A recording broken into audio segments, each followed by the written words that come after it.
இங்கே கொடுத்திருப்பேன் நினைக்கிறேன். ஏற்கனவே ஒருவேளை நம்ம இந்த செய்தி பல மக்கள் கேட்டிருக்கலாம். ஆகிலும் தேவன் கொடுத்ததாகிய ஆலோசனைப்படி இந்த செய்தியை சபைக்கு பகிர்ந்து கொள்ளும்படி தேவ சமூகத்திலே நான் சரணடைகிறேன். ஸ்தோத்திரம். மார்க்கு எழுதின சுவிசேஷம் 12ஆம் அதிகாரம் 10வது வசனத்தை வாசிச்சு கேட்டோம். வீடு கட்டினவர்கள் ஆகாதென்று தள்ளின கல்லே மூளைக்கு தலைக்கல்லாயிற்று என்று மார்க்கு சுவிசேஷத்தில் நம்ம வாசிச்சு கேட்டோம். அல்லேலூயா. சத்தமா அல்லேலூயா சொல்லுங்களேன். ஸ்தோத்திரம். நமக்கு தெரியும் நம்முடைய வீடு நம்ம கட்டி இருக்கிறோம். நம்ம வாசம் பண்ணும்படி நம்ம எல்லாம் வீடு கட்டி இருக்கிறோம். ஸ்தோத்திரம். எத்தனையோ வீடுகள் கட்டுகிறதை நம்ம பார்த்திருக்கிறோமா இல்லைங்களா? பார்த்திருக்கிறோம். எத்தனையோ வீடு கட்டுவதற்கு வேலைக்கு நம்ம சென்று இருக்கிறோம். இங்கே பார்த்தால் அருமையான ஜெயில்ஸ் நல்ல மேசன் தான் வீடு கட்டுகிற ஒரு Mason hallelujah hallelujah. Praise the Lord. வீடு கட்டுகிறவர்கள் அந்த வீடு கட்டும் பொழுது அந்த வீடு சரியாக லெவலாக வரணும் என்று சொன்னால் அந்த வீடுடைய கட்டுமான பணிக்கு பயன்படுத்துகின்ற கற்களை ஸ்தோத்திரம் சரிபார்த்து அதை அவன் சீர்திருத்தி அதை சீர்வந்த பண்ணி கட்டாவிட்டால் அந்த வீடுக்கு முக்கியமான விஷயம் அழகில்லாம போய்விடும். ஆமென். அழகில்லாம போய்விடும். இரண்டாவது விஷயம், வீடு கட்டும் பொழுது அந்த கற்கள் சீராக இல்லாவிட்டால் அந்த வீடு லெவலாக இருக்காது, சரிசமமாக இருக்காது. ஸ்தோத்திரம். மூன்றாவது, அழகில்லாத வீடு, சரிசமம் இல்லாத வீடு, அந்த வீட்டிலே ஒரு மனுஷன் என்ன செய்ய மாட்டார்கள்? வாசம் பண்ண இயலாமல் போய்விடும். ஆமென் சொல்லலாமா? அல்லேலூயா சொல்லுங்களேன். Price the Lord. இப்போ பைபிள் என்ன சொல்லுகிறது? வீடு கட்டுகிறவர்கள் ஆகாது என்று தள்ளின கல்லே எதற்கு? மூளைக்கு தலைக்கல்லாயிற்று. ஸ்தோத்திரம். ஒரு வீடு கட்ட வேண்டும் என்றால் அந்த வீட்டுக்கு ஸ்தோத்திரம் ஆமென், அந்த வீட்டுக்கு 3 படிகள், 3 ஸ்டெப்புகள், 3 காரியங்கள் இருக்கிறது. ஒண்ணு என்னது? பேஸ்மெண்ட் இல்லையா? அஸ்திவாரம் தானே பேஸ்மெண்ட். ரெண்டாவது வருது இல்லையா? அஸ்திவாரம் என்று சொல்லும்போது நமக்கு தெரியும், வீடு கட்ட ஆரம்பிக்கும் பொழுது ஸ்தோத்திரம் நம்ம எல்லாம் நம்முடைய இந்த ஆலயத்தை கட்டும் பொழுது நிறைய மக்கள் வந்தீங்க. என்ன கல்லு போட்டோம்? ஒரு கல்லு போட்டோம்.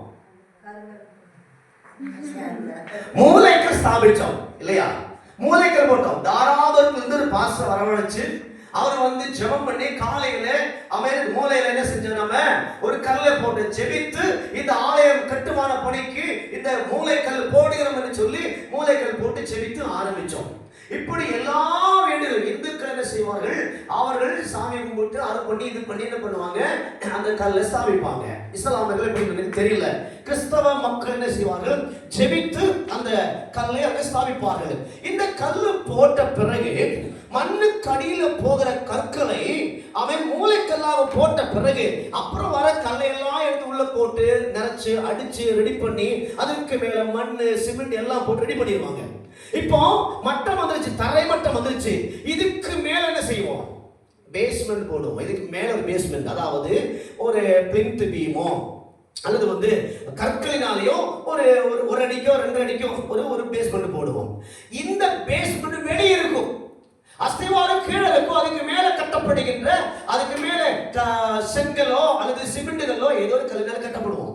கட்டடம் கட்டும் பொழுது அவன் அந்த கடையில் இருக்கிற பேஸ்மெண்ட் வெளியே தெரியும்.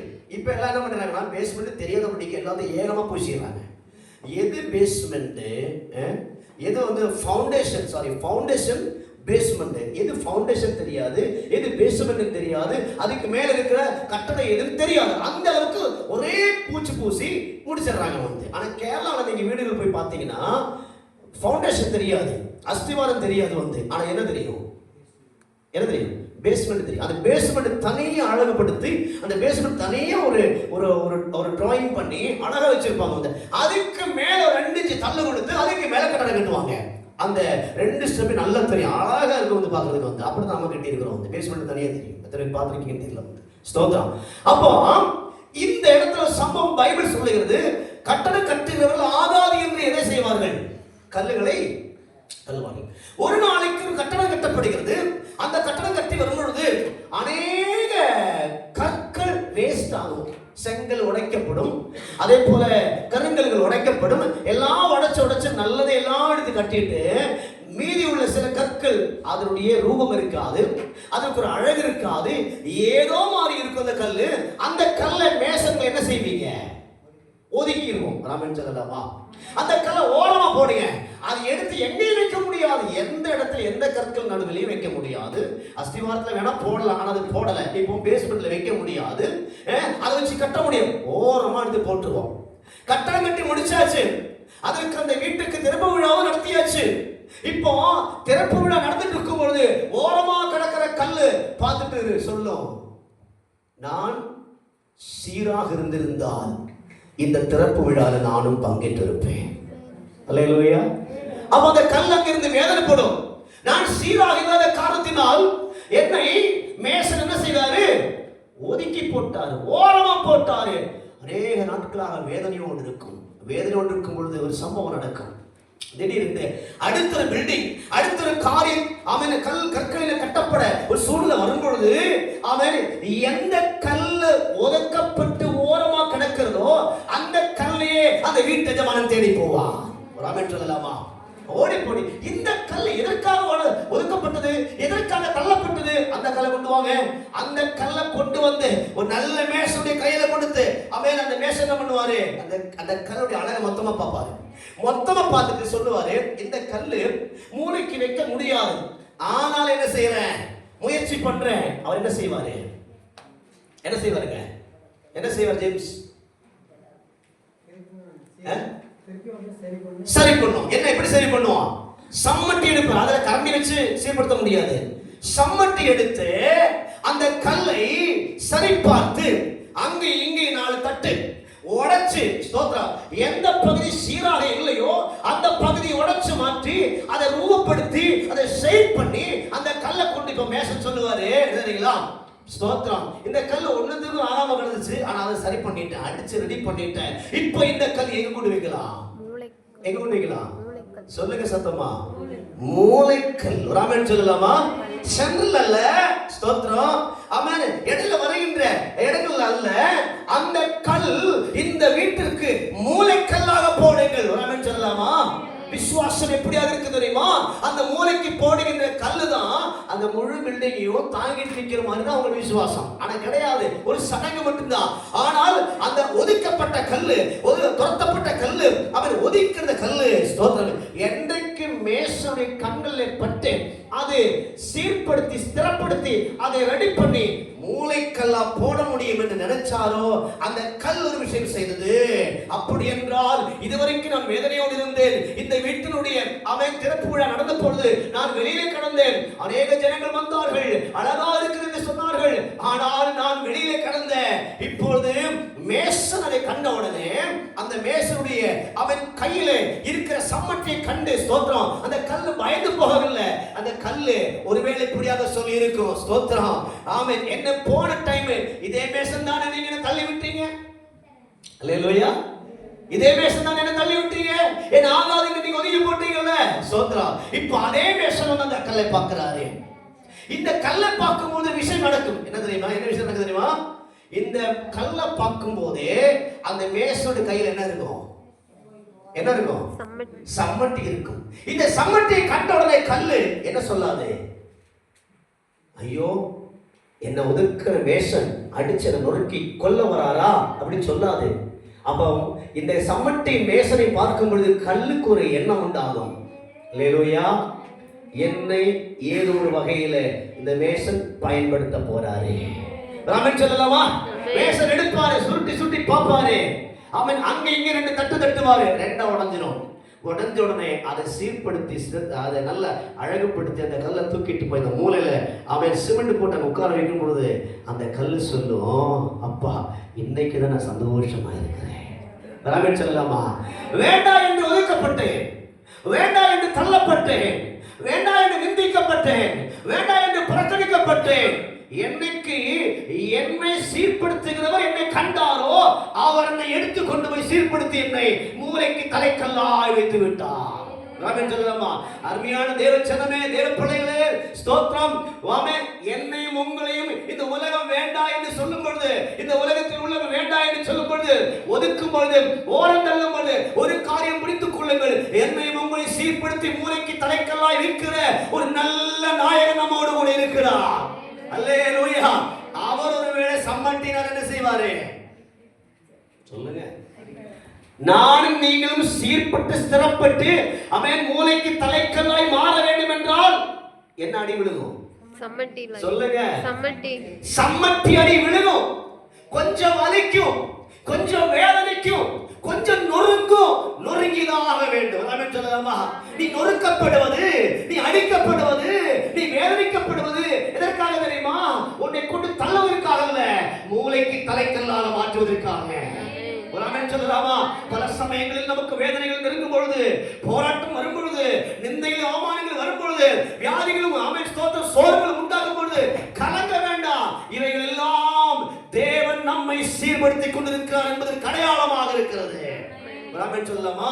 சிலுவையை சுமக்க வேண்டிய சூழ்நிலை வந்தா சுமந்து ஆகணும். ஆண்டவர் சொன்னாரு, ஒருவன் என்னை பின்பற்ற விரும்பினால் அவன் தன் சிலுவை எடுத்து என்னை பின்பற்ற கடவன். காரணம் என்ன? நீ சுகமாய் சௌகரியமாய் ஐஸ்வர்யமாய் என்னை பின்பற்றினால் உனக்கு பரலோக ராஜ்யத்தில் என்ன இல்லை? இடமில்லை. அப்படி என்றால் ஐஸ்வர்யவான் பரலோகத்தில் போவதை பார்க்கிறோம். ஒட்டகம் எதிலே பிரவேசிப்பது? ஊசியின் காதுக்குள் பிரவேசிப்பது பெரிதாக இருக்குமே. ஸ்தோத்திரம். அப்படி என்றால் ஆண்டவராகிய தேவன் நல்ல ஒரு சிற்பியாக என்னையும் உங்களையும் தேர்ந்தெடுத்திருக்கிறார். ஆமென் சொல்லலாமா? அல்லேலூயா. தள்ளப்பட்ட கல்லா என்னை உங்களையும் நல்ல சிற்பியாக ஆண்டவராகிய இயேசு தேர்ந்தெடுத்து அவன் சில சம்மட்டி அடியை கொடுப்பார். ஆமென் சொல்லலாமா? சில சம்மட்டி அடியை கொடுப்பார். அந்த சம்மட்டிக்கு நம்ம என்ன செய்யணும்? ஒப்பு கொடுக்கணும். நொறுங்கும். சம்மட்டி அடி விழும்போது என்ன உண்டாகும்? நொறுங்கும். அந்த நொறுக்கத்துக்கு என்ன செய்யணும்? ஒப்பு கொடுக்கணும். ஆமென் சொல்லலாமா?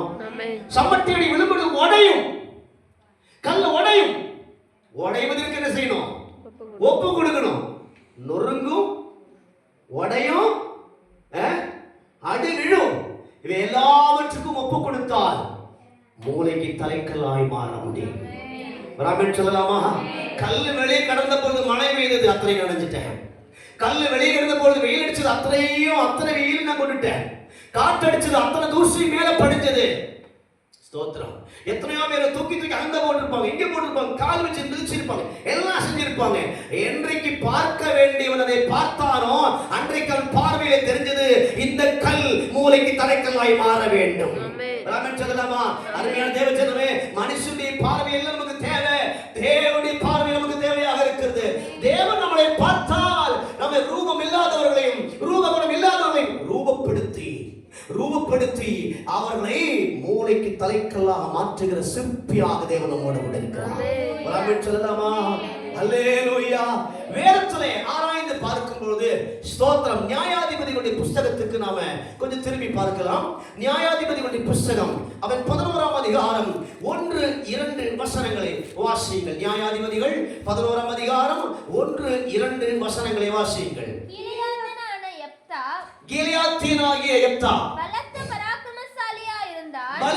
பராக்கிரமசாலியாக இருந்தார்.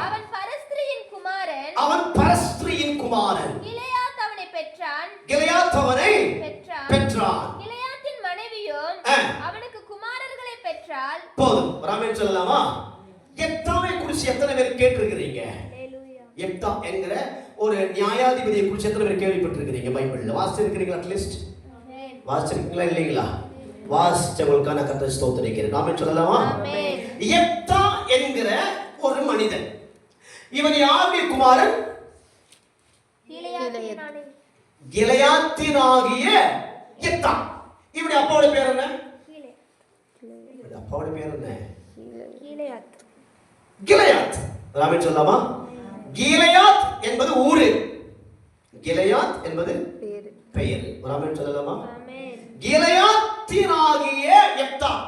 அவனுடைய அப்பா பேர் என்ன? கிளையாத். ஒரு ஆமென் சொல்லலாமா? சோ நல்லா கவனிங்க. இந்த கிளையாத்தியனுக்கு மனைவி உண்டு. ஆனால் யெப்தா அவருடைய சொந்த மனைவியிலிருந்து பிறக்கப்பட்ட குமாரன் அல்ல. ஒரு ஆமென் சொல்லலாமா? அந்த பாப்பாவை நீ வெளியே விடாதீங்கம்மா. நீ வெளியே விட்ட கதவை சாத்திடுவேன். என்ன பாப்பா, வெளியே போக கூடாது. இல்ல முன்னாடி உட்காரு, அங்க உட்கார்ந்து பேசிட்டு டிஸ்கஸ் பண்ணிட்டு இருக்க கூடாது. சரியா? கவனிங்க. ஸ்தோத்திரம். யெப்தா யாருடைய, யெப்தாவுடைய தாய் யாரு தெரியுமா? ஒரு பரஸ்திரி. பரஸ்திரி என்ன? பரஸ்திரி என்ன?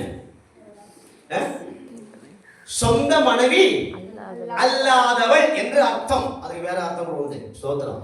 சொந்த மனைவி அல்லாதவள் என்று அர்த்தம். இந்த கிளையாத்துக்கு அவன் சொந்த மனைவி இருந்தும் பரஸ்திரியின் மூலமாக பிறக்கப்பட்டவன் தான் யாரு? யெப்தா என்கிறவன். ஆமென் சொல்லலாமா?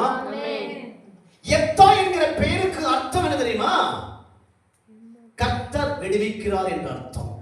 யெப்தா என்கிற பெயருக்கு அர்த்தம் கர்த்தர் விடுவிக்கிறார் என்று அர்த்தம். ஸ்தோத்திரம். ஆண்டவராகிய தேவன் ஒரு மனுஷனை உயர்த்த வேண்டும் என்று நினைத்தால் அவர் அந்த மனுஷனுடைய பின்னணியை பார்க்கிறதே கிடையாது. ஆமென் சொல்லலாமா? ஒரு மனிதனை பயன்படுத்த வேண்டும் என்று ஆண்டவர் நினைத்தால் அவருடைய பேக்ரவுண்ட் கர்த்தர் பார்க்கிறதே கிடையாது. ஆமென் சொல்லலாமா? ஆனால் ஒரு விஷயம், நீ தெய்வ பக்தி உள்ளவனாக இருந்தால், தெய்வ பயம் உள்ளவனாக இருந்தால், தெய்வ ஞானம் உள்ளவனாக இருந்தால், தேவன் பேரில் பற்றுள்ளவனாக இருந்தால், கர்த்தர் நீ யார் என்று பார்க்காமல், உன் குடும்பம் என்னவென்று பார்க்காமல், உன் தந்தை யார் என்று பார்க்காமல், உன் தாய் யார் என்று பார்க்காமல் கர்த்தர் உன்னை பயன்படுத்த முடியும். அல்லேலூயா சொல்லலாமா? அல்லேலூயா. ஆண்டவருக்கு நீ யார் என்பது முக்கியம் அல்ல. ஆண்டவருக்கு நீ எங்கே இருந்து வந்தாய் என்பது முக்கியம் அல்ல. ஆண்டவருக்குடைய பிறப்பின் ரகசியம் என்பது என்னவென்றது முக்கியம் அல்ல. நீ தெய்வ பயமுள்ள பிள்ளையா? நீ தெய்வ பக்தி உள்ள பிள்ளையா? தேவன் பேரில் உனக்கு பயம் இருக்கிறதா? அது அவருக்கு தேவை. ஒரு ஆமென் சொல்லலாமா? அல்லேலூயா. இந்த யெப்தா என்கிற மனுஷன் பரஸ்திரியின் மகன். ஸ்தோத்திரம். அதாவது சுருக்கமா சொல்ல போனா வேசியின் மூலமாக, வேசியில் பிறக்கப்பட்டவன் தான் யாரு? யெப்தா. ஸ்தோத்திரம். அப்ப நம்ம ஊர்லயும் சொல்லுவோம், அந்த ஊர்லயும் சொல்லுவாங்க அந்த பிள்ளைகளை பார்த்து, இவன் யாருடைய பிள்ளை? இவன் பரஸ்திரியின் பிள்ளை, ஒரு வேசியின் பிள்ளை அப்படின்னு சொல்லுவோம். இங்கே நம்ம எல்லாம் சொல்லுவோம் வந்து. ஸ்தோத்திரம். எத்தனையோ விஷயம் நடக்கும் வந்து. ஸ்தோத்திரம். இப்ப என்ன நடக்குது? கிளையாத்தியர்கள், கிளையாத்தின் குடும்பங்கள், அவன் கிளையாத்துடைய மனைவி, அவனுடைய பிள்ளைகள் எல்லாம் சேர்ந்து இந்த யெப்தாவை பார்த்து, நீ என்னுடைய அவன் சொந்தம் அல்ல, என்னுடைய பந்தம் அல்ல, என்னுடைய குடும்பத்தில் உள்ளவன் அல்ல, நீ பரஸ்திரியின் மகனாக இருந்த காரணத்தினாலே நீ தேசத்தை விட்டு என்ன செய்ய வேண்டும்? ஓடி போக வேண்டும். ஆமென் சொல்லலாமா? நீ உன்னை நாங்க துரத்திட்டாங்க. அவன் துரத்திட்டாங்க. யாரு? யெப்தாவை துரத்திட்டாங்க. யெப்தா அங்கிருந்து தோபா என்கிற ஊருக்கு சென்று அங்கே அடைக்கலம் புகுந்தான். ஆமென் சொல்லுங்களேன். அவன் அங்க போய் அடைக்கலம் சேர்ந்தான். அங்கே இருந்த யெப்தா அங்க கொஞ்சம் ரவடிசம் பண்ணாரு. என்ன பண்ணாரு? ரவடிசம். அங்க உள்ள சில மனிதர்களோடு சேர்ந்துட்டு வழக்காடுவதும் போராடுவதும் போர் செய்வதும் இப்படி உள்ள காரியங்களில் ஈடுபட்டு இருக்கிற வேளையிலேயே அவன் ஒரு தெய்வ பயமுள்ள மனுஷனாக இருந்தான். யாரு? யெப்தா. யெப்தாவுடைய பேக்ரவுண்ட் என்ன? பரஸ்திரியின் குமாரன். அவனுக்கு பேர் கிடையாது. பேருன்னு சொன்னா அவனுக்கு நல்ல அட்ரஸ் இல்ல, அவனுக்கு நல்ல முகவரி கிடையாது, அவனுக்கு ஒரு வீடு கிடையாது, அவனுக்கு சொந்த பந்தம் கிடையாது, அவனுக்கு உறவுகள் கிடையாது, அவனுக்கு ஆறுதல் கொடுக்கிறதுக்கு ஒரு மனுஷன் கிடையாது. மாறாக தூற்றுவதற்கும் அவன் புறக்கணிப்பதற்கும் தள்ளுவதற்கும் ஒதுக்குவதற்கும் அல்லாமல் வேற யாரும் கிடையாது. அல்லேலூயா. இந்த யெப்தாவை துரத்தி விட்டார்கள். யெப்தா சென்றான். ஆனால் கொஞ்ச காலங்கள் முடிஞ்ச உடனே அம்மோன் புத்திரர்கள் கிளையாது தேசத்தோடு யுத்தம் செய்வதற்கு ஆயத்தமான விஷயம். அல்லேலூயா. மூப்பர்கள் என்ன செய்கிறார்கள்? நேரா ஸ்தோத்திரம். இந்த அம்மோன் குடும்பத்தாரோடு, அம்மோன் புத்திரரோடு நாங்கள் யுத்தம் பண்ண முடியாது என்று அறிந்த கிளையாதியர்கள் ஸ்தோத்திரம் பயந்தார்கள். இப்போ ஒரு செய்தி வருகிறது. என்ன செய்தி தெரியுமா? கிளையாத்திலிருந்து துரத்தப்பட்ட யெப்தா அவன் பராக்கிரமசாலியாக இருக்கிறான்.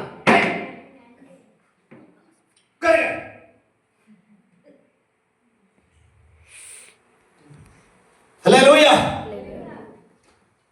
இழிஞ்சு பேசிட்டு இருக்கும்போது இந்த மாதிரி டிஸ்டர்பன்ஸ் பண்ணா கோபம் வரும். அல்லேலூயா சொல்லலாமா? ஒரு ஊழியக்காரனுடைய நிலைமை குழந்தைகளும் புரிஞ்சுக்கணும். ஏன்னா அங்கிங்க கவனம் செதறும் பொழுது பிரசங்கம் பண்ற எங்களுடைய மைண்ட் என்ன ஆகும்? டிஸ்டர்பன்ஸ் ஆகும். நீங்க பார்த்துட்டு கேட்டிருக்கிறீங்க, உங்களுக்கும் திசை திரும்பும். ஆமென் சொல்லலாமா? அல்லேலூயா. நல்ல கவனிங்க. ஸ்தோத்திரம். அம்மோன் புத்திரரோடு யுத்தம் பண்ணுவதற்கு கிளையாதிலே ஆட்கள் இல்லை என்று அங்குள்ள மூப்பர்கள் அறிந்தவுடனே அடுத்த ஒரு விஷயம் பண்றாங்க. நாம இங்கிருந்து துரத்தி விட்டோம் ஒருத்தனை. யாரு? எப்தாவை துரத்தி விட்டோம். இவன் தோபாவிலே மிகப்பெரிய பராக்கிரமசாலியாக மாறிக்கொண்டிருக்கிறான். ஆமென் சொல்லலாமா? அல்லேலூயா. இப்போ எவெல்லாம் சேர்ந்து துரத்தி விட்டாரோ அந்த மூப்பர்கள் எல்லாம் எங்க போறாங்க? எங்க போறாங்க? ஸ்தோத்திரம். போயிட்டு எப்தா கிட்ட போயிட்டு எப்தா கிட்ட கேக்குறாங்க, எப்தாவே, அம்மோன் புத்திரர்கள் கிலியாத் தேசத்திற்கு நேராக யுத்தம் பண்ண வருகிறார்கள். நீ வந்து எங்களுக்கு என்னவா இருக்கணும்?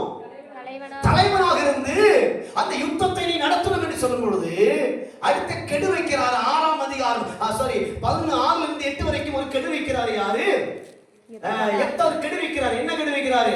அப்படி நான் என்ன சொல்றாங்க, நீ வந்து அந்த யுத்தம் செய்து ஜெயித்தால் உன்னை நாங்கள் என்னவாக்குவோம்? என்னவாக்குவோம்?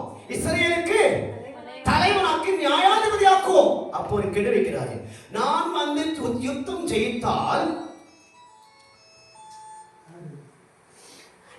ஜெயித்தால் நீங்கள் சொன்னது போல என்னை இஸ்ரவேலுக்கு தலைவனாக மாற்றுவீர்களா?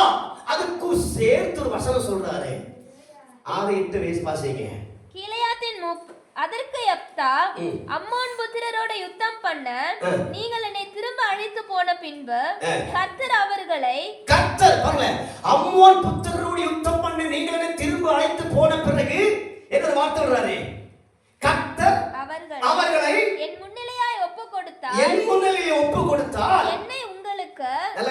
என்னை உங்களுக்கு தலைவனாய் வைப்பீர்களா என்று கிலியாத்தின் மூப்பரை கேட்டான். கிலியாத்தின் மூப்பர் யெப்தாவை பார்த்து, நாங்கள் உன் வார்த்தையின்படியே செய்யாவிட்டால் கர்த்தர் நமக்கு நடுநின்று கேட்பாராக. ஆமென் சொல்லலாமா? இப்ப யெப்தாவுடைய வாயிலிருந்து ஒரு வார்த்தை புறப்பட்டது. அதுதான் எனக்கு முக்கியம். ஆமென் சொல்லுங்களேன். மூப்பர்கள் சென்று கேட்ட உடனே அவன் யெப்தா சொல்றாரு, கர்த்தர் அந்த அம்மோன் புத்திரரை எனக்கு முன்பாக நிறுத்தி என் கையில ஒப்பு கொடுத்தால் நீங்கள் என்னை உங்களுக்கு. அப்ப என்ன அர்த்தம்? கர்த்தர் அவர்களை என் கையில் ஒப்பு கொடுத்தார். அப்ப யெப்தா எப்படிப்பட்டவன்? தெய்வ பயமுள்ளவன். அவன் விசுவாசியாக இருக்கிறான். ஆமென் சொல்லலாமா? அல்லேலூயா. Praise the lord. யெப்தாவுடைய பேக்ரவுண்ட் பார்த்தால் ஆண்டவரோடு பேசுவதற்கு தகுதி இல்லாதவன். யெப்தாவுடைய சூழ்நிலைகளை பார்த்தால் ஒரு விசுவாசியாக இருப்பதற்கு தகுதியற்றவன். அவன் யெப்தாவுடைய தாயினுடைய பேக்ரவுண்ட் பார்த்தால் அவன் தேவ பிள்ளை என்று சொல்வதற்கு தகுதியற்றவன். ஆனால் தகுதியற்றவனை தேவ கிருபை தகுதியாக மாற்றுகிறது. ஆமென் சொல்லலாமா? தகுதி கொடுத்து ஆமென், நீ கலங்க வேண்டாம், நீ பயப்பட வேண்டாம் என்று சொல்லி ஆண்டவர் அவருடைய வாயிலே ஒரு வார்த்தை கொடுக்கிறார். கர்த்தர் அவரை என் கையிலே ஒப்பு கொடுத்தார். இப்பொழுது நம்ம புரிந்து கொள்ள முடியும். துரத்தப்பட்டவன் தான், ஒதுக்கப்பட்டவன் தான், தள்ளப்பட்டவன் தான். ஆகாது, நீ வேசியின் புத்திரன், நீ வேசியின் குமாரன், நீ பரஸ்தரின் பிள்ளை, நீ கிலியாதில் இருக்கக்கூடாது, நீ ஓடினான். எந்த இடத்துல தலகுமிச்சு ஓட வேண்டிய சூழ்நிலை வந்ததோ, எந்த இடத்துல கண்ணீரோடு நின்றானோ, எந்த இடத்துல வெட்கப்பட்டு நின்றானோ, எந்த இடத்துல உதவியற்று நின்றானோ, எந்த இடத்துல உறவுகள் இல்லாமல் நின்றானோ, எந்த இடத்துல சொந்த பந்தம் இல்லாமல் நின்றானோ, எந்த இடத்துல தலையை துணியை போட்டு ஓட வேண்டிய சூழ்நிலை வந்ததோ, அதை எடுத்து ஆண்டவராகிய தேவன் நியாயாதிபதியாக திருப்பி கொண்டு வருகிறார். அல்லேலூயா, அல்லேலூயா. அதை எடுத்து தேவன் கனப்படுத்தி கொண்டு வருகிறார். எவனெல்லாம் சேர்ந்து தோற்றார்களோ, எவனெல்லாம் சேர்ந்து ஒதுக்கினார்களோ, அத்தனை பேரை தேவன் அழைச்சிட்டு வந்து யெப்தாவுக்கு முன்பாக நிறுத்தி, யெப்தாவே, நீ வந்து எங்களுக்காக யுத்தம் பண்ண வேண்டும், நீ வந்து எங்களுக்காக அம்மோன் புத்திரரோடு போராட வேண்டும். எல்லாம் ஒத்துக்கொண்டு சரி நான் வரேன். கர்த்தருடைய சமூகத்தில் அவன் ஒரு விஷயம் சொல்றான். என்ன தெரியுங்களா? அவருடைய 8வது 9வது வசனம் 10வது வசனம் வாசிங்க சீக்கிரமாக. நாங்கள் உன் வார்த்தையின்படியே செய்யாவிட்டால் கர்த்தர் நமக்கு நடுநின்று கேட்பாராக என்றார்கள். அப்பொழுது யெப்தா கிலியாதின் மூப்பரோடு கூட போனான். கிலியாதின் மூப்பரோடு போனான். ஜனங்கள் அவனை தங்கள் மேல் தலைவனும் சேனாதிபதியுமாக வைத்தார்கள். யெப்தா தன் காரியங்களை எல்லாம் மிஸ்பாவிலே கர்த்தருடைய சந்நிதியிலே சொன்னான். நல்ல கவனிங்க. யெப்தா தன் காரியங்களை எல்லாம் மிஸ்பாவிலே கர்த்தருடைய சந்நிதியில் சொன்னான். ஆமென் சொல்லுங்களேன். அல்லேலூயா. அவன் தேவபக்தனாகிய மனுஷன் என்பது இங்கே வெளிப்படுகிறது. கேள்விப்பட்ட எதிரி குறிச்சு ஓடல. கேள்விப்பட்ட நான் வரேன், நான் பராக்கிரமசாலி, நான் வந்து நிக்கிறேன், வில்லையும் அம்பை எடுத்துட்டு ஓடி போகல. என்ன செஞ்சாரு? நேர மிஸ்பாவுக்கு போனாரு. மிஸ்பா என்ற வார்த்தைக்கு அர்த்தம் காவல் கொண்டு. நேர காவல் கொண்டு போனாரு. தேவ சன்னிதானத்தில் உட்கார்ந்து ஜெபிக்க ஆரம்பிச்ச ஆண்டவரே, அம்மான் புத்திரர்களை என்னுடைய கையிலே தருவீரே, ஆனால் நான் உமக்கு ஒரு பொருத்தனை செய்கிறேன். என்ன பொருத்தனை செய்கிறேன்? நான் ஜெயம் பெற்ற வீட்டுக்கு செல்லும் பொழுது என்னை எது முதல் எதிர்கொண்டு வருகிறதோ அதை உமக்கு நான் ஜீவ பலியாக ஒப்பு கொடுப்பேன். சொல்லலாமா? அல்லேலூயா. அதை நான் என்ன செய்வேன்? ஜீவ பலியாக ஒப்பு கொடுப்பேன். கிலியாத், ஸ்தோத்திரம், யோர்தானுக்கு கிழக்குள்ள மலைநாடுகளில் ஒன்று. கிலியாத் அங்கிருந்து வரப்பட்டவன். ஸ்தோத்திரம். கிலியாத்துடைய மகனாகிய யெப்தா சொந்த மனைவியின் புத்திரன் அல்ல, பரஸ்திரியின் குமாரனாக இருக்கிறார். கர்த்தர் அவனை நேசிச்ச காரணத்தினாலே அவன் கிலியாத்திலே நியாயாதிபதியாக மாற்றுகிறார். ஆமென். இஸ்ரவேலுக்கு ஆமென் ஸ்தோத்திரம். ஆமென். இந்த பரஸ்திரியின் மகனாகிய யெப்தா ஆமென் 9 வருஷ காலங்கள் 6 வருஷ காலங்கள் நியாயம் விசாரிச்சான். Price the Lord.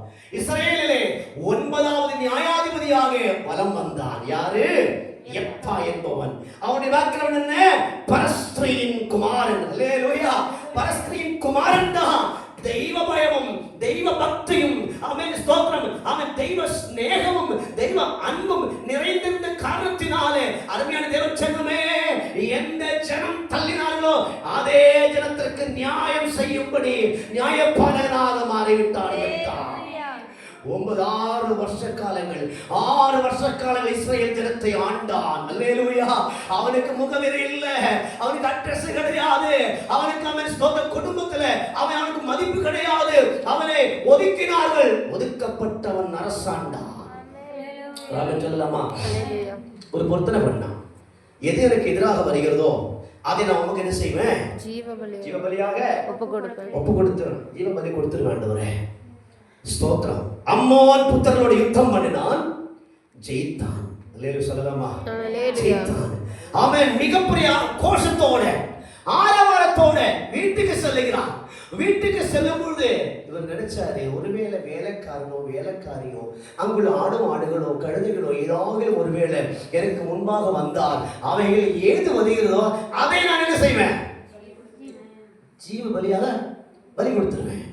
இவரு சந்தோஷத்தோட ஜெயம் பெற்று கொண்டு ஆரவாரத்தோட ஆமென் தப்போடும் ஆமென் நடனத்தோடும் வீட்டுக்கு செல்லும் பொழுது அங்கிருந்து ஒரு நடனம் வருது.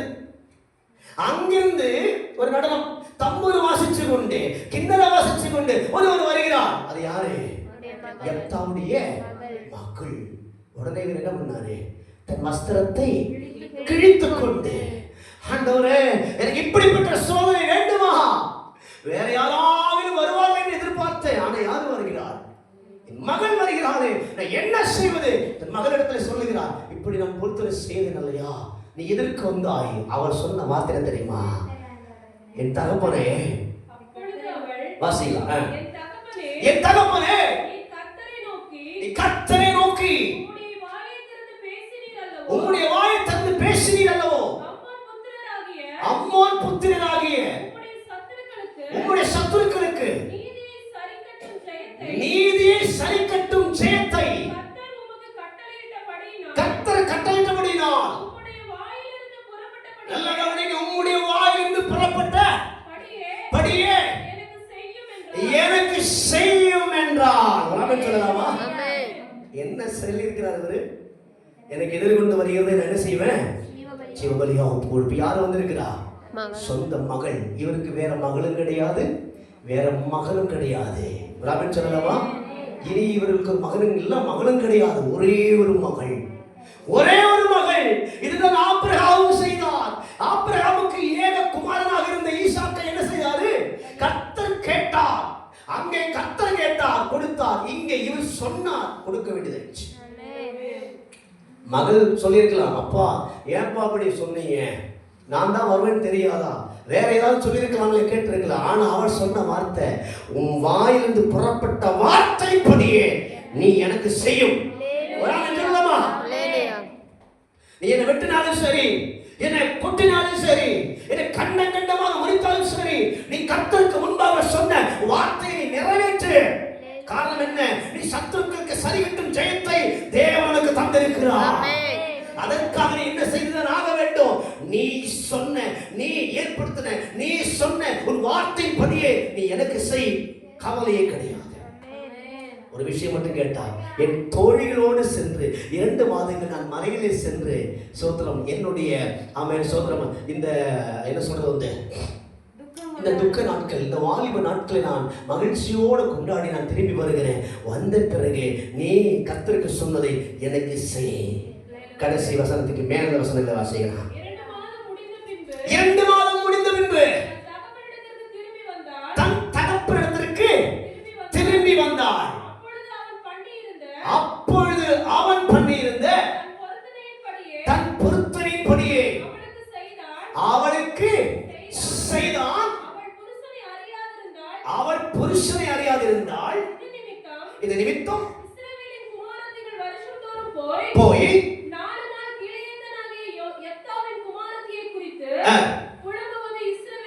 வழக்கமாக இருந்தது. ராமன் சொல்லலாமா? அவள் திருமணமாகாதவள், புருஷனை அறியாதவள், கன்னி பெண்ணாக இருந்தாள். தன் மகளை அவர் சொன்ன பொருத்தனைக்கும் கர்த்தருக்கு முன்பாக சொன்ன வார்த்தைக்கும் சற்றும் நீங்காமல் ஒப்பு கொடுத்தார். ராமன் சொல்லலாமா? அந்த பெண்ணும் ஒப்பு கொடுத்தார். நீங்க சொன்ன வார்த்தையை, கர்த்தருக்கு முன்பாக சொன்ன வார்த்தையை சற்று நீங்கள் தவிர்க்க வேண்டாம், முடக்க வேண்டாம், என்னோடு அதை செய்யுங்க. ராமன் சொல்லலாமா? எப்படி பண்ணாங்க, எது பண்ணாதெல்லாம் சொல்லல, அவன் சொன்ன வார்த்தையின்படி அவளுக்கு பண்ணினாங்க. ராமன் சொல்லலாமா? அருமையான தேவ சொல்லவே ஸ்தோத்திரம். நல்ல கவனிங்க. ஆமென். கர்த்தர் ஒருவனை உயர்த்தணும்னு நினைச்சா பேக்ரவுண்ட், அவனுடைய சூழ்நிலைகளோ, அவனுடைய வீடோ, வசதிகளோ, வாய்ப்புகளோ ஒன்றும் கர்த்தருக்கு தேவையில்லை. இப்போ இதிலிருந்து வார்த்தை புரிகிறது. இந்த பெண் சொன்னது என்ன தெரியுங்களா? நீ கர்த்தருக்கு சொன்னபடியே நீ செய்து சொல்லும் பொழுது அந்த முழு குடும்பமும் ஆண்டவருக்கு பயமுள்ள குடும்பம். மனைவியும் அவருடைய மகளும் எப்தாவும் கர்த்தருக்கு பயந்து காரணத்தினாலே யோசுவா சொல்லுகிறது போல நானும் என் வீட்டாலும் நாங்கள் கர்த்தரை சேவிப்போம் என்று சொல்லுகிறது போல எப்தாவும் தன் வீட்டாலும் தேவன் மேல் பயபக்தி உள்ள காரணத்தினாலே கர்த்தர் அவனை எந்த இடத்திலே ஜனங்கள் அவன் எப்தாவை நிந்திச்சு புறக்கணிச்சு அவமானம் செய்து துரத்தி விட்டார்களோ அதே இடத்துக்கு கர்த்தர் சத்துருக்களுக்கு சரிகட்டும்படி, நீதியை சரிகட்டும்படி கொண்டு வந்து இஸ்ரவேல் ஜனத்திற்கு நியாயபாலனம் செய்யும்படி ஆமென் ஆமென் 6 வருஷ காலங்கள், 6 ஆண்டு காலங்கள் இஸ்ரவேலிலே அவன் எப்தா நியாயாதிபதியாக ஆளுகை செய்தார். ஆமென் சொல்லலாமா? அப்படி என்றால் இன்றைக்கு இங்க இருக்கிற அருமையான தேவ பிள்ளைகளே, ஆமென், எதை குறித்து நாம் பயப்படுகிறோமோ, எதை குறித்து பாரப்படுகிறோமோ, ஒருவேளை ஆமென் நான் ஒதுக்கப்பட்டேன், நான் தள்ளப்பட்டேன், ஆமென் சோதரன் நான் நிந்திக்கப்பட்டேன், பிரயாசம் பண்ணப்பட்டேன், கவலை வேண்டாம், அதை குறித்து நீங்க அழுக வேண்டாம். காரணம் என்ன?